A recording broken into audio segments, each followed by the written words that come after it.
Good Friday morning, and thanks for joining us from the Ohio AgNet, the voice you know with the news you trust studio, sponsored by BASF and Veltima Fungicide. Proven number one for the toughest corn diseases with long-lasting residual when you need to be confident your fungicide will perform. I'm Dusty Sonnenberg reporting. Under cloudy skies, we've got 70 degrees on the barn thermometer. We had some hit and miss sprinkles that moved through the area last night, but locally it looks like it should be dry for the next week. A couple quick calendar reminders. Be sure to tune in on Monday as we will get an update from the Ohio Corn and Wheat Growers Association about the great work being done to represent Ohio's grain farmers at the state and national levels. Then coming up on Tuesday, don't miss the Dye Real Estate and Land Company's July consignment auction. That's July the 14th, Tuesday at the Putnam County Fairgrounds. To learn more, go to dyerealestate.com or call 419-721-3497. Taking a look at what's making agricultural news at ohioagnet.com, the election of pork producer delegate candidates for the 2027 National Pork Producers Delegate Body will take place at 11 a.m. coming up on Wednesday, August the 19th, in conjunction with the Board of Directors meeting of the Ohio Pork Council. That'll take place at Embassy Suites Rockside in Cleveland, and all Ohio pork producers are invited to attend. Now, any producer age 18 or older who resides in Ohio and has paid assessment due may be considered as a delegate candidate and or participate in that election. All eligible producers are encouraged to bring with them a sales receipt proving that hogs were sold in their name and the checkoff deducted. For more information, you can contact the Ohio Pork Council office at 614-882-5887. Now, also online at ohioagnet.com, an article by Jim Horman taking a look at the annual question of straw and if farmers should keep straw in the fields to build soil organic matter or if they should have it baled. You can read more about this and the other ag headlines as well as markets and weather online now at ohioagnet.com. And a reminder, today's news feed was delivered to you by Eberts Field Seeds, delivering proven local seed performance to Ohio farmers. It's time to start planting Eberts. Call us at 937-473-2521 or visit us online at ebertseeds.com. That's EBBERTS seeds.com. Let's check in now with Ty Higgins as he has an update on a cab cam he just did that can also be found online at ohioagnet.com. Earlier this week, I got a bird's eye view of some corn in Hancock County as I joined Matt Boehm to wide drop some nutrients on some mid-season fields. Matt shared with me just how things are looking in that part of the state. It's okay. We've got some good stuff and we've got some bad looking stuff. It's kind of drive a few miles and you'll see something different. So a few weekends ago we had some stuff that had 3 inches on it in a night, and then you go up the road and it had 6 tenths. So it's all over the board. How'd you get into the wide drop business? We are members of Total Acre, and talking with Randy Dowdy and David Hula, we actually used to side dress with ammonia, and after discussions with them, decided that probably wasn't the most root-friendly way to go about it, so we decided to get wide drops, and it's gone really well for us since we got them. You can watch the full cab cam with Matt Boehm wide dropping in Hancock County online at ohioagnet.com. You can also watch it on Ohio AgNet TV on YouTube. I'm Ty Higgins reporting. Thanks, Ty. Let's get a check now of your Friday and through the weekend weather forecast. This weather update brought to you by Seed Genetics Direct, the number one fastest growing and largest Ohio-based independent seed company. We've got hit and miss a thunderstorm still holding on through the state of Ohio today. I'm Chief Meteorologist Ryan Martin with that Ohio Ag Weather Update. Long-tail moisture probably takes into the overnight to wind down, but by sunrise tomorrow morning we should be done everywhere. An additional 1/10 to 3/4 of an inch can fall across the Buckeye State today and tonight. I think we turn out partly sunny for the balance of your Saturday, and Sunday looks beautiful. Temperatures are pleasant. Humidity values not too shabby. We'll start to see both of those ratchet up on Monday, and then we are sunny, hot, and humid through the entirety of next week. I'm now pushing our next chance at moisture back into Sunday the 19th. Actually, Saturday the overnight into the Sunday the 19th time frame. And then the following week, the week of the 20th, we are hot and humid still, but we see hit and miss of scattered heat-based thunderstorms, quite a bit of instability through the week of the 20th. Keep that umbrella handy. I do not think we look for long-term drying just yet. The hot dome and lack of precipitation only settling in for next week. I'm meteorologist Ryan Martin. Thanks, Ryan. Stay tuned. We'll be back with more after this.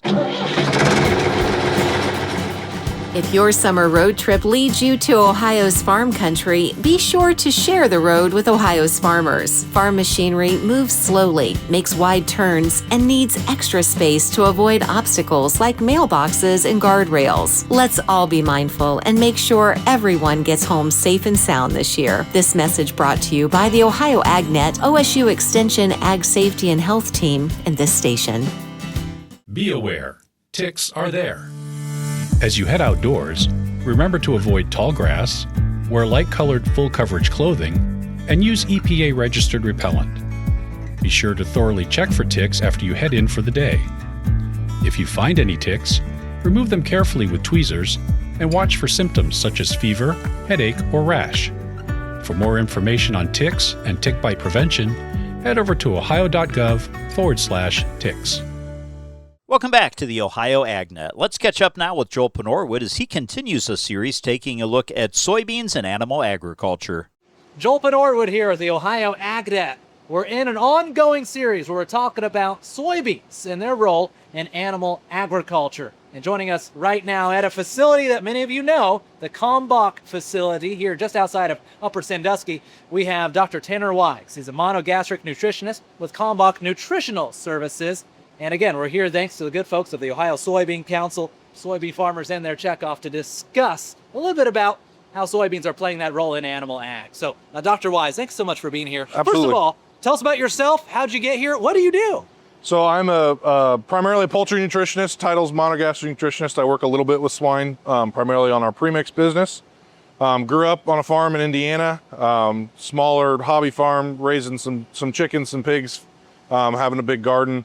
And went to Purdue, got an undergraduate degree in animal sciences, then went on to Auburn, got a degree in poultry nutrition, came back to Purdue and got a degree in monogastric nutrition.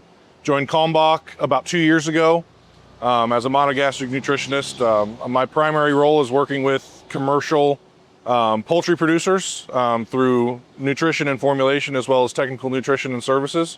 And that's most of my day to day. There's quite a bit to poultry feeds, and it's a interesting side of the agricultural puzzle where, man, production is so key and it's so tailored by the feed intake. Absolutely. Let's talk about some of those protein sources. Of course, we're here to talk about soybeans, and that plays, I'm sure, a lot into your research. Absolutely. So soybean meal, we could not make the feed we make without soybean meal. It is across the U.S., but particularly for us, it's our primary source of protein amino acids to diets. Soybean meal is a very well balanced source of protein. It has a very good amino acid matrix, and like I said, it is the primary building block of the protein in most feed we're making. There's obviously other great protein sources out there, and we utilize the majority of them in one way or another. But if you look across all of our feeds, soybean meal is going to be that primary supplier of protein amino acids.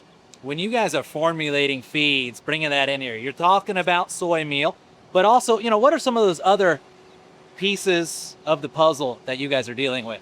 So we obviously use an enormous amount of corn and other grain products, distillers grains. We're pretty blessed to have a good wheat source close, and with the market we have up around Erie. And then when it comes to protein, we're talking a lot about crystalline amino acid usage as well. So we're very fortunate to have a big buying footprint, and we are very we have a great ability to use those crystalline amino acids, help us balance those diets. And that's a complement to what we're able to do with corn and soybeans and those other ingredients. Yeah. As far as where you guys are getting those ingredients from, do you formulate it and then that's taken care of by the feed mill? How does that part work? Yeah, so we have 23 members of our nutrition staff here at Kalmbach covering pretty much all agricultural species, even down to, we have specialty species. We feed mice and chinchillas. And so that group of individuals is formulating feed. They are taking our available ingredients that are brought in by our great procurement department and analyzed at our lab, so we know what's in those ingredients, taking that and formulating diets to provide the nutrients the individual species of animals need. Those formulas then go to the plants, and the great guys over there actually take that formula and put it on a truck. He's helping soybeans play a pivotal role in animal agriculture, and that's our guest. Dr. Tanner Wise is a Kalmbach Nutritional Services monogastric nutritionist, and that's quite a title, but he's got quite a job here helping poultry make the best use of soybeans that they can. His insights on how to optimize the use of soybeans, courtesy of Ohio soybean farmers, and their checkoff in this interview. I'm Joel Penorwood with the Ohio AgNet. Thank you, Dr. Weiss. Thank you very much. Appreciate it. And thanks, Joel. Well, now let's check in with Joe Everett as he has an update on John Deere Diagnostics. John Deere is committing to giving farmers diagnostic tools to help them and independent service technicians repair equipment. The agreement ends the matter filed by the Federal Trade Commission and 5 states, which are Arizona, Illinois, Michigan, Minnesota, and Wisconsin, in early 2025. Producers and equipment operators demand flexible and world-class capabilities, enabling the maintenance and repair of their machines, said Denver Caldwell, Vice President of Aftermarket and Customer Support. We are and will continue to deliver on that expectation. According to John Deere, the agreement formalizes the company's commitment to expanding diagnostic and repair tools, as recent settlements and related agreements in this space have emphasized access and transparency for their customers. John Deere says it will continue to invest in tools, technology, and service that gives customers more ways to care for their equipment, whether they choose to do the work themselves or through a repair provider. For the Ohio AgNet, I'm Joe Everett reporting. Thanks, Joe. Stay tuned. We'll be back to take a look at your markets coming up after this. Looking for heavy equipment but don't know where to buy? Purple Wave Auction has you covered. Always online and always no reserve. It's your destination for construction or ag equipment ready to work. We even sell semis, trailers, and fleet equipment for your operation. Best part? It's free to join. Head to purplewave.com. That's purplewave.com. Sign up for a free account and start bidding today. Purple Wave Auction, the easiest and most straightforward way to buy and sell equipment. Taking a look at your livestock news, United Producers Incorporated, which is the Midwest's largest livestock marketing cooperative, has announced that Tony Thomas has been hired as Vice President of Livestock Marketing, and Jamie Graham is promoted to Senior Director of Livestock Operations following his role as Director of Facilities, Safety, and Assets. Now, in his role as Vice President, Thomas will focus on strengthening United Producer Livestock's marketing efforts, supporting operational excellence, and advancing the organization's strategic growth initiatives. And Graham's new role will oversee livestock operations across multiple UPI markets, providing leadership and strategic direction to ensure efficient operations while supporting the cooperative's commitment to exceptional service. Let's take a look at what's impacting the grain markets. Today's market analysis is brought to you by the Louis Dreyfus Company. Excited to bring a brand new soybean crush facility to Upper Sandusky, Ohio. Learn more about marketing your soybeans with LDC at 574-566-2113. Grain markets Thursday finished mixed. We had corn and beans down. As a matter of fact, beans finished on nearly the low mark of the day, down about 15 cents on August, and the new crop values November down about 11. Corn was down 3 to 7 overall through the day on Thursday. Bean oil followed the crude oil market down, so those geopolitical risks out there continue to really rock the energy market, and because of that, the veg oil markets as well. Wheat markets were up just a little bit, double digits in Chicago, but we pulled back to about 8 to 9 higher in Kansas City, 7 to 8 higher in the Minneapolis spring wheat. There was another announcement of about 336,000 tons of soybeans to China and unknown.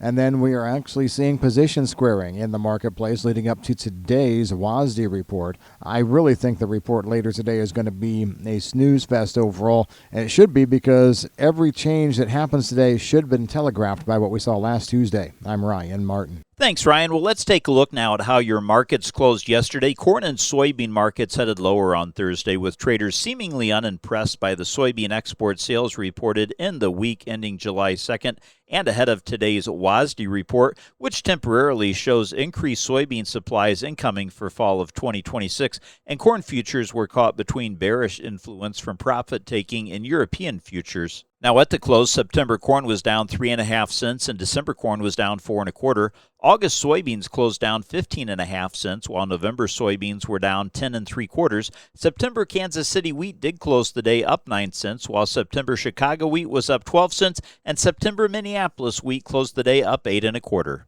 Turning now to the overnight trade, July corn is currently unchanged at 4.27 3/4 cents, with December new crop corn up 3/4 of a penny at 4.52 3/4. July soybeans also unchanged at 11.79 3/4, with November new crop beans up a penny at 11.82 1/2, and wheat for July unchanged at 6.11 1/4. December wheat is up 3/4 of a penny at $6.34 3/4 cents. In livestock at the close, August live cattle were down $2.37 1/2 at $235.25, and July hogs closed down 17 1/2 cents at $94.32 1/2. This is the Ohio AgNet.